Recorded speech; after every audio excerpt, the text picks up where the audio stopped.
बिस्मिल्लाहिर्रहमानिर्रहीम। अस्सलाम वालेकुम व्यूअर्स, कैसे हैं आप लोग। आज मैं अपने किचन से आपके लिए बीफ टिक्का बोटी की बहुत ही ज़बरदस्त रेसिपी लेके आई हूँ। ये रेसिपी मैं आपको बग़ैर सीखों के पैन में बनाना सिखाऊंगी। रेसिपी स्टार्ट करने से पहले मेरे चैनल को सब्सक्राइब कर दें और बेल आइकन पर भी क्लिक कर दें ताकि आने वाली हर रेसिपी आप तक फ़ौरन पहुँच सके। बीफ टिक्का बोटी बनाने के लिए हमें जो अज्जा दरकार है वो ये हैं। मैंने तकरीबन 2 किलो बीफ बोटी ली है।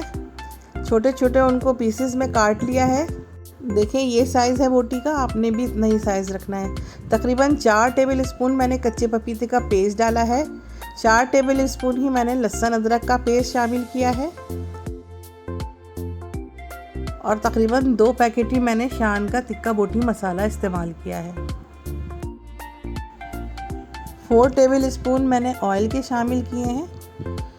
अब हमने तमाम चीज़ों को बहुत अच्छी तरह से मिक्स कर लेना है। गोश्त मसालों को यकजान कर लेना है। जब मसाला और गोश्त अच्छी तरह से मिक्स हो जाएगा तो हमने इसको क्लिंग रैप कर देना है और उसको 6 से 8 घंटे के लिए फ्रिज में हमने मैरिनेट करना है। अगर आपके पास क्लिंग रैप नहीं हो तो आप इसे प्लेट से ढक दें और इसे फ्रिज में रख दें। तकरीबन 6 घंटे हो चुके हैं। मैंने गोश्त निकाल लिया था फ्रिज से। अब मैं क्लिंग रैप रिमूव करूंगी। इस वक्त आप चाहें तो इसे सीखों में पिरोकर अंगीठी में बारबेक्यू कर सकते हैं, लेकिन मैं इसे पैन में कुक करूंगी। इसके लिए मैंने एक बड़ा पैन ले लिया है और उसके अंदर 2 टेबल स्पून ऑयल का शामिल किया है। फिर तमाम गोश्त मैंने इसमें शामिल कर दिया है। जब तमाम गोश्त शामिल हो जाएगा तो हमने इसको थोड़ा सा मिक्स करना है और उसके बाद कवर करके हल्की आंच पर इसको कुक करना है। पानी बिल्कुल शामिल नहीं करना क्योंकि गोश्त जो है वो अपना पानी रिलीज़ करेगा। देखिए तकरीबन 10 मिनट हो गए हैं पकते हुए। मैंने कवर हटाया तो ये कंडीशन है, गोश्त ने काफ़ी पानी जो है हमारे छोड़ दिया है। अब हम दोबारा से इसको कवर कर देंगे इतनी देर के लिए कि हमारा जो गोश्त है वो अच्छी तरह से गल जाए। देखें तकरीबन आधा घंटा मज़ीद हो गया है पकते हुए। ये कंडीशन है। पानी जो है वो काफ़ी खुश्क हो गया है। थोड़ा सा ऑयल भी ऊपर नज़र आ रहा है। मसाला भी हमारा भुन गया है। लेकिन अभी गोश्त चेक कर लेंगे हम कि हमारा गोश्त गला है या नहीं। नहीं, गोश्त हमारा अभी नहीं गला है। अब हमने इसको मज़ीद कुक करना है। दोबारा से हम इसको कवर कर देंगे।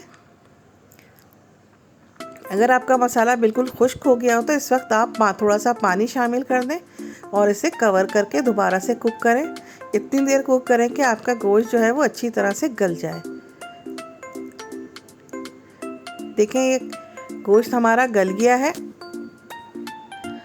लेकिन फिर भी थोड़ी सी देर हम इसको और कवर करेंगे। तकरीबन 10 मिनट के लिए इसे दोबारा से कवर कर देंगे।